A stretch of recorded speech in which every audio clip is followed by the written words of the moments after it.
యుద్ధం ఆగిందా? మౌలిక ప్రశ్న. శ్రీ గురుభ్యో నమః. శ్రీ రాజమాత్రే నమః. 24/7 ప్రేక్షకులకి జ్యోతిష్య శాస్త్రం మీద పూర్తి స్థాయిలో మాకంటే మీరు ఎంతోమంది జ్యోతిష్యుల్ని పరిచయం చేస్తున్న వారి ముందు నా సబ్జెక్ట్ చాలా చిన్నది. అయ్యా మీరు అలా అనకండి. ఎందుకంటే మీరు ముఖస్థుతి వద్దు అని ఒక మాట అన్నారు కాబట్టి నేను నిత్య విద్యార్థిని. మీరు ఒక్క మాట చెప్పారు తప్పదిగా.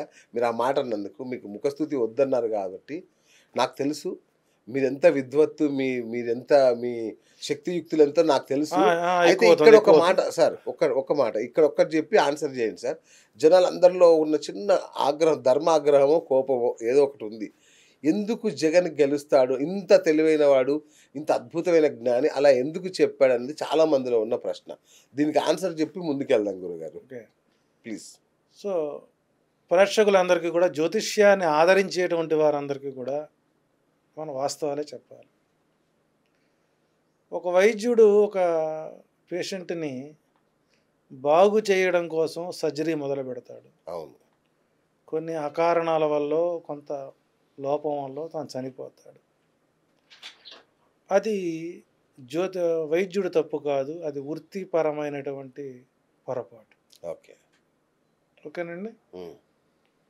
అట్లాగే జ్యోతిష్యుడు కూడా కొన్ని సందర్భాల్లో వాళ్ళు మాకు ఇచ్చినటువంటి డేటా అనుసరించే చెబుతాం. ఇదే డేటాని వాళ్ళు international astrological council, I am one of the member in international astrological council,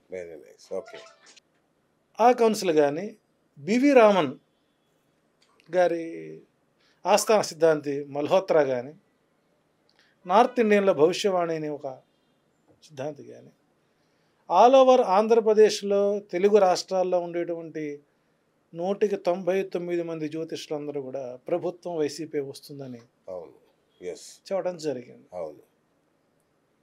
ఆ 1% కూడా ఎలక్షన్ రోజున కొంతమంది టీడీపీ గెలుస్తుందని ప్రచారం చేశారు. ఇక్కడ జగన్కి నేను దాసుడిని కాదు, జగన్ నాకు దాసుడు కాదు, నేను గ్రహాలకు, గ్రహ సంపత్తికి దాసుడు. వ్యక్తిగత జాతకం వేరు, జ్యోతిష్యం వేరు. వ్యక్తిగత జాతకం వేరు, జ్యోతిష్యం వేరు. It's a total different concept and different content. So కాబట్టి ఫెయిల్యూరు అయినప్పుడు వెంటనే చెప్పాం. ఇక రాజకీయాల గురించి నేను మాట్లాడాను. దానికి ఇప్పటివరకు ఈ 1 year ఎక్కడ కూడా మాట్లాడలేదు. మాట కట్టుబడి. ఎందుకంటే మనం కడుపు కూడి తింటున్నాం, గడ్డి తింటలేదు. మనిషికి ఒక మాట, గొడ్డుకో దెబ్బ. మానవ జన్మ ఎత్తినోడు మాట మీద నిలబడాలి.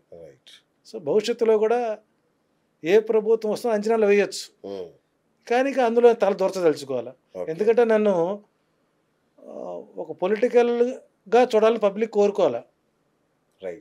నన్ను ఆస్ట్రాలజర్గానే గౌరవించారు. ఇంత సబ్జెక్ట్ ఉన్న వ్యక్తి ఇక్కడ ఫెయిల్ అయ్యాడు అనేటువంటి బాధతో అన్నతిట్టు ఉండొచ్చు. అదే వాస్తవం. సో అది నాకు ఒక రకంగా మంచి బూస్టప్ ఇచ్చింది. కాబట్టి భవిష్యత్తులో రాజకీయాల గురించి నేను మాట్లాడను. ఇప్పటికే చాలామంది నేను ఏ వీడియోస్నే కామెంట్ పెడుతుంటా. ఇక అది వారి విఘ్నతకి మనం వదిలేయాలి. అంటే భవిష్యత్తులో రాజకీయాల్లోకి వచ్చే అవకాశం ఏమైనా ఉందా? అంటే నా జాతకం ప్రకారం రాజకీయాలకు రావాల్సిన పరిస్థితి ఉంది. అవునా?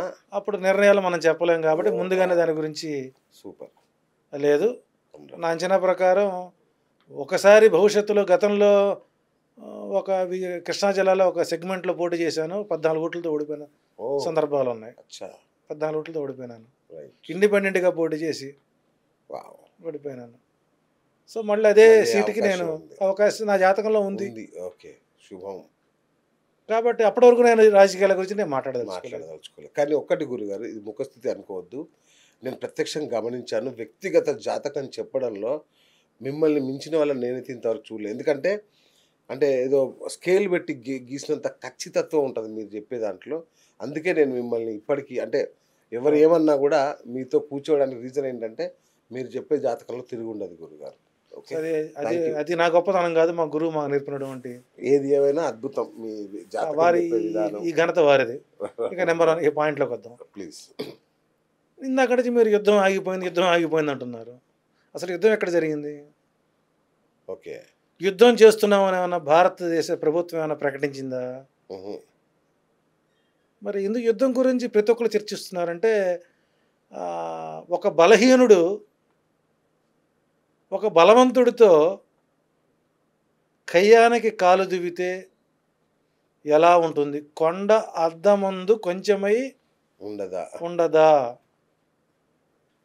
అవును. పాకిస్తాన్ అనేటువంటిది ఒక పిచ్చుక, అవును. దాని మీద బ్రహ్మోస్ వేశారు మొన్న మనం. బ్రహ్మాస్త్రం. అంటే ఇక్కడ చిన్న పాముని కూడా పెద్ద కర్రతో కొట్టాలి అంట. కరెక్ట్. ఇంకొక అంశం నేను నాకు ఖాళీ ఉన్న సమయంలో జబర్దస్త్ అందరూ చూస్తారు. అవును. నేను జబర్దస్త్ కంటే మించినటువంటి కామెంట్స్ చెప్పేటువంటి ఆస్ట్రాలజర్స్ నేను బాగా ఫాలో అవుతాను. ఉమ్. అందులో ఒక మెగా జ్యోతిష్యుడు ఓకే. ఉగాది పండగ రోజున షష్టగ్రహ కూటమి కలిసింది.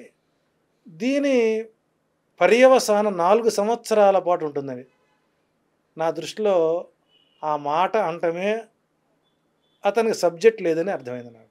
ఒకసారి భవిష్యత్తులో గతంలో కృష్ణా జిల్లాలో ఒక సెగ్మెంట్లో పోటీ చేశాను, 14 ఓట్లతో ఓడిపోయిన ఓ. సందర్భాలు ఉన్నాయి. అచ్చా. 14 ఓట్లతో ఓడిపోయినాను. రైట్. ఇండిపెండెంట్గా పోటీ చేసి వావ్. ఓడిపోయినాను. సో మళ్ళీ అదే మళ్ళీ సీటుకి నేను అవకాశం ఉంది. అవకాశం నా జాతకంలో ఉంది. ఉంది. ఓకే. శుభం. కాబట్టి అప్పటి వరకు నేను రాజకీయాల గురించి నేను మాట్లాడదలుచుకోలేదు. మాట్లాడదలుచుకోలేదు. కానీ ఒక్కటి గురుగారు, ఇది ముఖస్థితి అనుకోవద్దు. నేను ప్రత్యక్షంగా గమనించాను. వ్యక్తిగత జాతకం చెప్పడంలో మిమ్మల్ని మించిన వాళ్ళని నేనైతే ఇంతవరకు చూడలేదు. ఎందుకంటే అంటే ఏదో స్కేల్ పెట్టి గీసినంత ఖచ్చితత్వం ఉంటుంది మీరు చెప్పే దాంట్లో. అందుకే నేను మిమ్మల్ని ఇప్పటికీ అంటే ఎవరు ఏమన్నా కూడా మీతో కూర్చోవడానికి రీజన్ ఏంటంటే మీరు చెప్పే జాతకంలో తిరిగి ఉండదు గురుగారు. ఓకే. సరే థ్యాంక్ యూ. అది నా గొప్పతనం కాదు, మా గురువు మాకు నేర్పినటువంటి ఏది ఏమైనా అద్భుతం మీ జాతకం వారి చెప్పే విధానం. ఈ ఘనత వారిది. ఇక నెంబర్ 1 ఈ పాయింట్లోకి వద్దాం. ప్లీజ్. ఇందాక నుంచి మీరు యుద్ధం ఆగిపోయింది, యుద్ధం ఆగిపోయింది అంటున్నారు. అసలు యుద్ధం ఎక్కడ జరిగింది? ఓకే. యుద్ధం చేస్తున్నామని ఏమన్నా భారతదేశ ప్రభుత్వం ఏమైనా ప్రకటించిందా? ఉహు. మరి ఎందుకు యుద్ధం గురించి ప్రతి ఒక్కరు చర్చిస్తున్నారంటే ఒక బలహీనుడు ఒక బలవంతుడితో కయ్యానికి కాలు దువ్వితే ఎలా ఉంటుంది? కొండ అద్దమందు కొంచెమై ఉండదా? ఉండదా? అవును. పాకిస్తాన్ అనేటువంటిది ఒక పిచ్చుక, అవును. దాని మీద బ్రహ్మోస్ వేశారు మొన్న మనం. బ్రహ్మాస్త్రం. అంటే ఇక్కడ చిన్న పాముని కూడా పెద్ద కర్రతో కొట్టాలి అంట. కరెక్ట్. ఇంకొక అంశం నేను నాకు ఖాళీ ఉన్న సమయంలో జబర్దస్త్ అందరూ చూస్తారు. అవును. నేను జబర్దస్త్ కంటే మించినటువంటి కామెంట్స్ చెప్పేటువంటి ఆస్ట్రాలజర్స్ నేను బాగా ఫాలో అవుతాను. ఉమ్. అందులో ఒక మెగా జ్యోతిష్యుడు ఓకే. ఉగాది పండగ రోజున షష్టగ్రహ కూటమి కలిసింది. దీని పర్యవసానం 4 సంవత్సరాల పాటు ఉంటుందని నా దృష్టిలో ఆ మాట అంటమే అతనికి సబ్జెక్ట్ లేదని అర్థమైంది నాకు.